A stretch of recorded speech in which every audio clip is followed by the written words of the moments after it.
ఓం నమః శివాయ.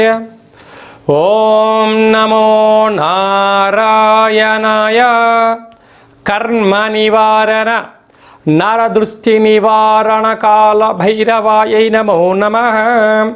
ఓం వజ్రణకాయ విద్మహే తీక్షణ దగ్గుష్ఠాయ ధీమహి తన్నో లక్ష్మీ నవనారసింహస్వామి ప్రచోదయాతు. హరి ఓం. మా ఛానల్కి స్వాగతం. చూస్తున్న వీక్షకులకు, ప్రేక్షకులకు, ప్రియ కాల భైరవ భగవద్బంధులకి స్వాగతం పలుకుతూ, జ్యోతిష్య అభిమానులకు, సనాతన ధర్మ సంరక్షకులు అందరికీ కూడా నరసింహస్వామి వారి యొక్క జయంతి శుభాకాంక్షలు. అందరిపైనను కరుణ, కటాక్ష, దయ కలిగించాలని కోరుకుంటూ ఆశీర్వచనం.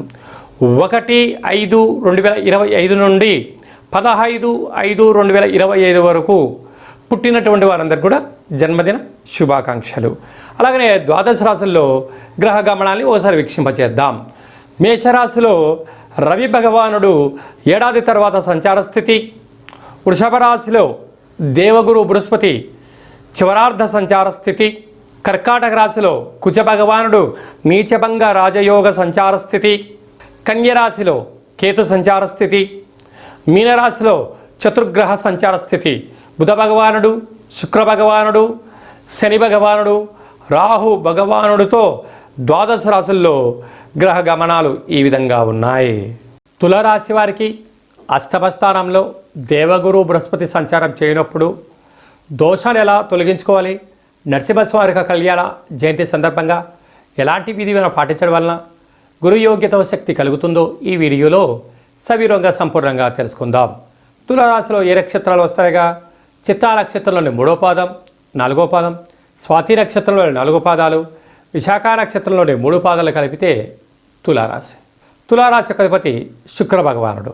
వీరికి 6వ స్థానంలో చతుర్గ్రహ సంచార స్థితి. బుద్ధికారకుడు బుధుడు, కలత్రతకారకుడు శుక్రుడు, రాశాధిపతి కూడా శుక్రుడే, ఆయుకారకుడు శని భగవానుడు, నరదృష్టి కారకుడైన రాహు 6వ స్థానంలో ఉండడం వలన రుణ రోగ శత్రు సమస్యలు పొంచి ఉన్నాయి. అనారోగ్యాలు పొంచి ఉన్నాయి. నరాల బలహీనత, కంటి సమస్య, ముక్కు సమస్య, శ్వాస సంబంధించిన వ్యాధులు, శస్త్రచికిత్సలు జరిగే పరిస్థితి ఉంటుంది.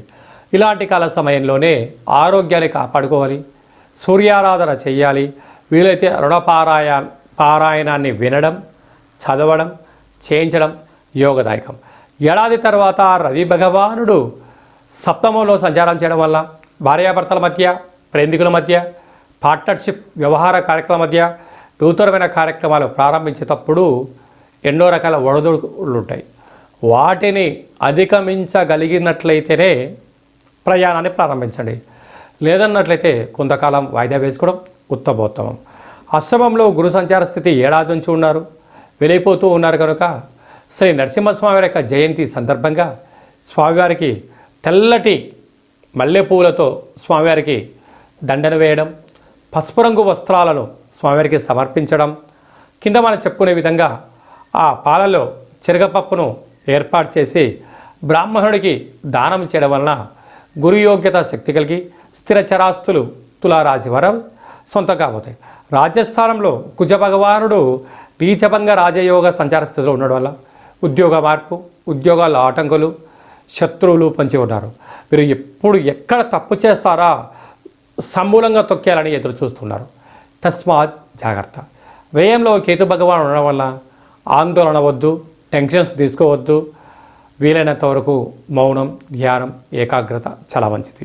సాఫ్ట్వేర్ ఉద్యోగస్తులు, హార్డ్వేర్ ఉద్యోగస్తులు, యానిమేషన్స్, క్రియేటివ్ రంగాలు, వ్యవసాయ సోదరీమణులు, గృహ భవన నిర్మాణ కార్యక్రమం చేసేవారు ఎన్నో జాగ్రత్తలు అవసరమని చెప్పి జ్యోతిర్విజ్ఞానం తెలియచేస్తుంది. 1వ తారీఖు 5వ నెల 15వ తారీఖు లోపల ఎలాంటి మనము విజయాలు సాధించాలో ఈ వీడియోలో సవివరంగా సంపూర్ణంగా చెందుకున్నాం. శాస్త్రంలో మనకు ఏమని చెప్పారయ్యా అంటే ఆమాకావై అన్నారు. వైశాఖ మాసం అనగానే పండగలు, పర్వదినాలు, యజ్ఞాలు, యాగాలు, గృహప్రవేశాలు, దేవతా కళ్యాణ మహోత్సవ కార్యక్రమాలు, దేవతల యొక్క జయంతిని చాలా మనం అద్భుతంగా చేసుకుంటూ ఉంటాం. అలాగనే మనకు వైశాఖ మాసలో శుద్ధ పూర్ణిమకు ఒకరోజు ముందుగా శ్రీ నరసింహస్వామి వారి యొక్క జయంతి కనుక మనమందరము కూడా నరసింహస్వామి వారిని తులసిమాలలతో స్వామివారిని అలంకరించుకుందాం, స్వామివారి ఆశీస్సులు పొందుదాం, స్వామివారి యొక్క జయంతి మహోత్సవ కార్యక్రమంలో పాల్గొందాం. అలాగనే మనకు లక్ష్మీదేవి యొక్క కృపకటాక్షం ఉంటేనే భూమండలం మీద మనిషి యొక్క జీవన గమనం ఉంటుంది. అంటే భక్తి అనేటువంటిది ఎప్పుడైతే మనము తత్వంలో ఉంటామో, ఆధ్యాత్మిక కార్యక్రమంలో ఉంటామో, భక్తి సేవలో ఉండబడిన వారందరికీ కూడా భగవంతుడు గొడుగు పడుతూ ఉంటాడు. అరాచకంలో ఉండబడిన వ్యక్తులకు పిడుగును వేస్తూ ఉంటాడు. కనుక మనకు అందరికీ కూడా స్వామివారికి ఆశీస్సులు నిండు పుష్కలంగా ఉండగలగాలి అన్నట్లయితే, అంటే మనకు శుద్ధ పంచమి నుండి బహుళ ఏకాదశి వరకు, అంటే బహుళ పంచమి వరకు చంద్రుడు బాగా కనపడుతూ ఉంటాడు.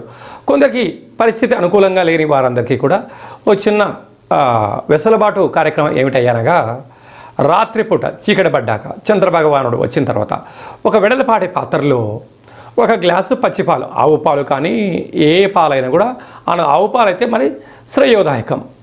ఒక గ్లాసు పచ్చిపాలు, తెల్ల నువ్వులు, అటుకులు, నెయ్యి, చక్కెర, వీలైతే ముత్యము వేసి చంద్రభగవాను ఆ పాలల్లో దర్శించి ఒక 8 సార్లు కానీ ఒక 27 సార్లు కానీ ఓం శ్రీ మహాలక్ష్మీదేవ్యై నమః, ఓం శ్రీ నరసింహస్వామినే నమో నమః అనే మంత్రాన్ని స్మరించి మన మనసులో ఏదైతే కోరిక ఉందో కోరుకొని ఆ పాలను తీర్థంగా స్వీకరించగలిగితే, ఎందుకనగా దేవతలు రాక్షసులు క్షీరసాగర మదనం చేసిన తర్వాత అందులో లక్ష్మీదేవి, చంద్రభగవానుడు, ఐరావతము, కల్పతరువు, అమృతం వచ్చిందని మనకు వేదాలు చెప్తూ ఉన్నాయి. అలాంటి అమృతాన్ని ఏర్పాటు చేసుకొని చంద్రభగవాన్ని దర్శించి అలా తీర్థం తీసుకోవడం వలన సంవత్సరాంతము మనకు అద్భుతమైనటువంటి లక్ష్మీ కటాక్షము, మనశ్శాంతి, ఆయువృద్ధి కలుగుతుందని చెప్పి కూడా గమనించాలి. అదే కాకుండా ఇంకనూ మనము అద్భుతమైనటువంటి విజయం సాధించగలగాలి అన్నట్లయితే ఈ యొక్క పాత్ర కంచు పాత్ర అంటారు. కంచు మోగినట్టు కనకంబు మోగదు గధరా సుమతి అని చెప్తూ ఉంటారు. అలాగా ఇలా మనం శబ్దం చేయగానే ఓంకార శబ్దం రావడం ప్రారంభించడం.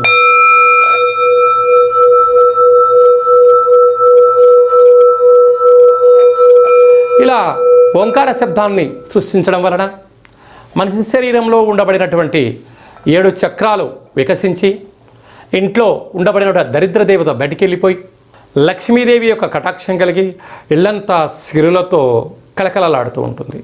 కనుక మనమందరము కూడా ఈ అక్షయ పాత్రను ఇంట్లో ఉంచుకుందాం. కావాలనుకున్న వారు కిందని మనం సంప్రదించినట్లయితే అక్షయ పాత్రతో పాటు ఒక కాలభైరవ హోమము, ఒక 20 రకాల వస్తువులతో, 16 రకాల కూరగాయలతో శాకాంబరి దిష్టి దిగించి మీకు పంపించడం జరుగుతుంది. కనుక స్వామివారి యొక్క ఆశీస్సులు పొందుతాం.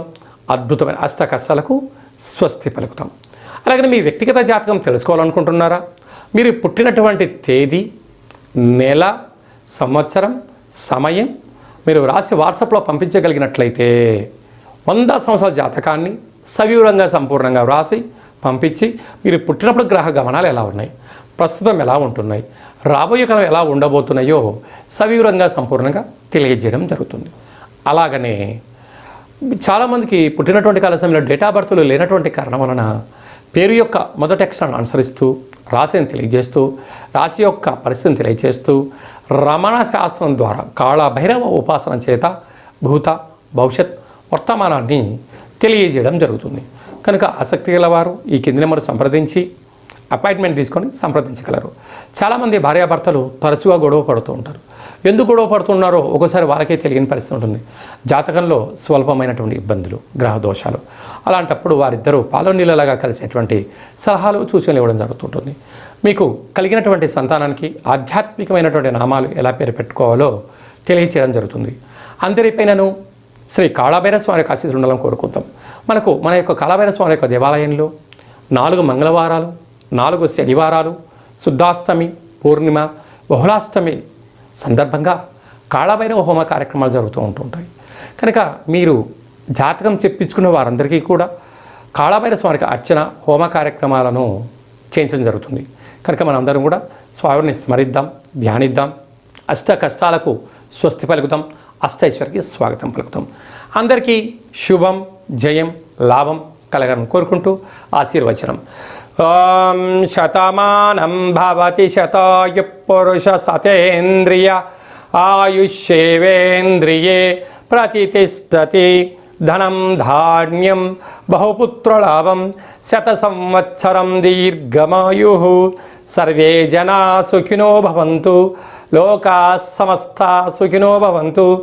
సర్వం శ్రీ నరసింహస్వామి దేవతార్పణమస్తు. హరి ఓం. ఈ వీడియో మీకు నచ్చినట్టయితే లైక్ చేయండి, షేర్ చేయండి, మా ఛానల్ని సబ్స్క్రైబ్ చేసుకోండి. ఆధ్యాత్మిక భక్తి సమాచారాన్ని భగవద్బంధువులకు, మిత్రులకు చేరవేయండి. శ్రీ నరసింహస్వామి ఆశీస్సులు పొందండి.